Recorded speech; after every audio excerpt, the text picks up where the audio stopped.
Animal Form and Function 2. Today, Lecture 9. The body fluid regulation.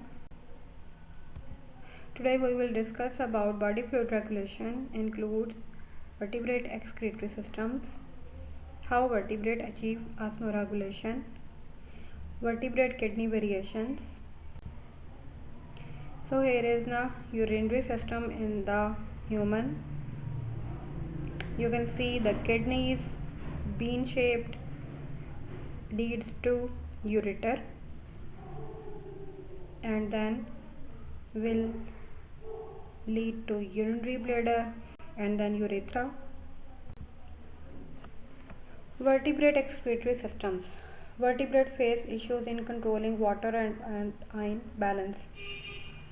As vertebrate have to live in the aquatic environment as well as in the land environment, so they have different osmotic pressures outside and in the land, in the water. So they have to maintain their water and salt balance in their body. Water losses are balanced by water gain, absorption from liquids, solid foods. Basically, when you live in the environment, then gain and loss will regularly takes place. So water loss through the evaporation, through the urinary excretions, through sweating, many other sources, and water gain by absorption of water from the small intestine, large intestine, and that water will come from the liquids and the solid foods. Also water produced by the metabolic reactions as an end product of metabolic reactions. Here is a fish. So gain of water and the loss of water. Gain of water will be toward the fish and loss of water away from the fish, arrow indicates. The gain of water and salts, ions from the food. The gain of water and salts, ions from the drinking water. Then excretion of salt ions from the gills, that is the loss. Osmotic water loss through gills and other parts of the body surface, loss. Excretion of salt ions and small amounts of water in scanty urine from the kidneys, that is also the loss. Evaporation, water loss by evaporation, respiratory surfaces, integument, sweating, panting. So when you respire from the lungs and the air comes out from your mouth, it is humid, so that is a water loss. Integument, so integument also release water and cause dehydration. Sweating during summer season, your sweat pores produce the sweat, that is also the water loss. Panting, when dog start panting by its tongue, it also cause evaporative loss. Then water is also eliminated in the feces and by the urinary system as the urine.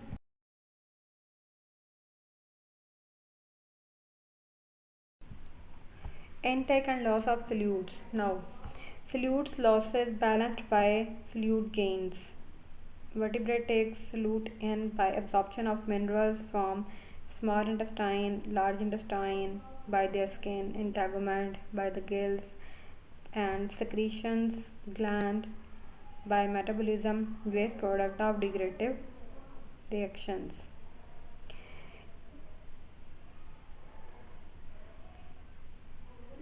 They lose solutes and sweat, as you feel your sweat is very slimy, that is saltish.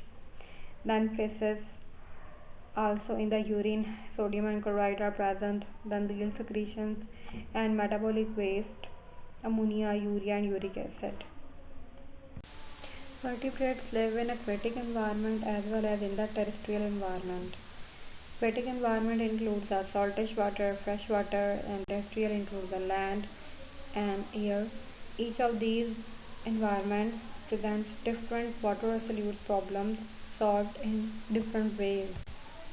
Here you can see the fish in the freshwater, in the marine, so sodium chloride will be intaken in the fish. When fresh water, water will be intake and water will also out, sodium will also out. In the fresh water, again sodium chloride will secreted through the gills. Sodium chloride will be absorbed and water will be released. In case of fresh water, water will be absorbed and released, and sodium chloride will be absorbed by the gills. How vertebrates achieve osmoregulation? A variety of mechanisms evolved for osmoregulatory systems. That includes the adaptations of the urinary system. The main thing is the kidney in the urinary system.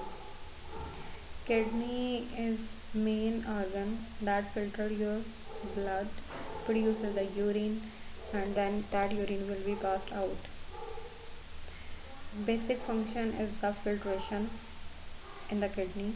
The glomerulus will allow the blood to pass small molecules into Bowman capsule, but blood cells, larger fluids and proteins will remain inside the glomerulus. It removes small molecules, ions and urea. Here you can see glomerulus in the amphibians. So glomerulus will have the blood, and that blood will be filtered and will pass to the Bowman capsule. Now this Bowman capsule will pass that filtered material to the collecting duct. Here you can see in the amphibians there are kidneys, then they have the bladder that contains the urea, water, ammonia or the dilute urine. Then kidney also function for the reabsorption, that is taking back from the filtrate. So the filtrate that goes to the Bowman capsule, its material will taken back by reabsorption by the selective ions reabsorption and molecule certain. Then secretion. Secretion is also the removal, that is removal of ions and products of metabolism, that includes potassium, hydrogen, ammonia, and that will be take place in the nephron. Here you can see in the kidney, again the same diagram. Kidneys will lead to ureter, so the blood filtered will produce the urine, and that urine will pass to the ureter, will store in the bladder, and when bladder will fill, it will be pass out through the urethra to the environment. Vertebrate kidney variations. Vertebrates have two kidneys at the back of abdominal cavity, either side of their aorta, as you see in the previous diagram.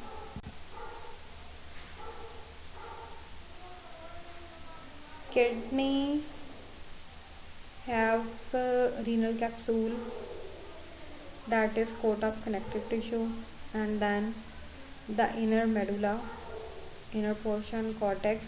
The region between capsule and the medulla is the cortex. The structure and function of vertebrate kidney differ along as vertebrate groups live in the different environment, as vertebrate groups have different developmental stages.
Types of kidney. There are three kinds of vertebrate kidney.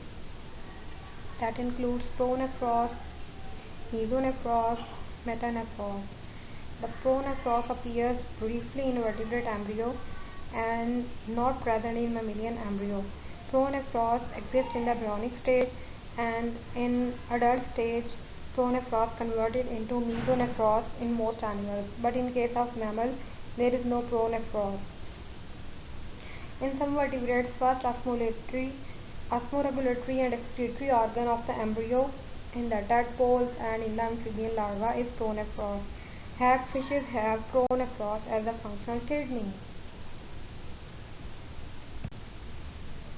Here you can see there are three types of kidney. The pronephros, that is in the degenerating phase in this diagram, then mesonephros, that is activated, the nephric duct, and metanephric kidney. So you can easily see the difference between pronephros, mesonephros and metanephros. That pronephros is simpler, mesonephros has little bit more number of nephron units, and metanephros have jointed or connected nephronic units having more complex structure. During the embryonic development of amniotes and metamorphosis in amphibian, pronephros replaced by mesonephros as functional kidney in vertebrates, and adult fishes and amphibians have the mesonephros. The mesonephros gives way during embryonic development to metanephros in adult reptiles, birds and mammals. It means that fishes and amphibians have mesonephric kidney in the adult stage, hagfish have the pronephric kidney in the adult stage, and reptiles, birds and mammals, amniotes have the metanephric kidney in the adult stage, as they have to live in the terrestrial environment too, so they need better kidney. Differences in kidney types. The physiological differences is the number of blood filtering units or the nephrons, and you have easily observed the difference between nephron number in the three type of kidney in the previous diagram. The pronephric kidney forms in the anterior portion of the body cavity and contains fewer blood filtering units or nephron than mesonephric kidney or metanephric kidney. The larger number of filtering units to face the rigorous demands of freshwater and terrestrial environment for osmoregulatory and excretory function in the mammals, reptiles and birds. So that's why they have the metanephric kidney in the adult and mesonephric in the embryonic stage. Here you can see there are three types of kidney. Pronephric kidney, so you can see the fewer number of nephrons, nephric duct is there, nephrogenic cord is there. Then mesonephric kidney, that is degenerating, pronephros is there and metanephros exists there. Again nephrogenic cord and cloaca. Then metanephric kidney, so there is degenerating mesonephric kidney, mesonephros is there, and then metanephric kidney, mesenchyma and nephric cord. So when second type of kidney develop from the first type, then first will degenerate and second will develop. Thanks.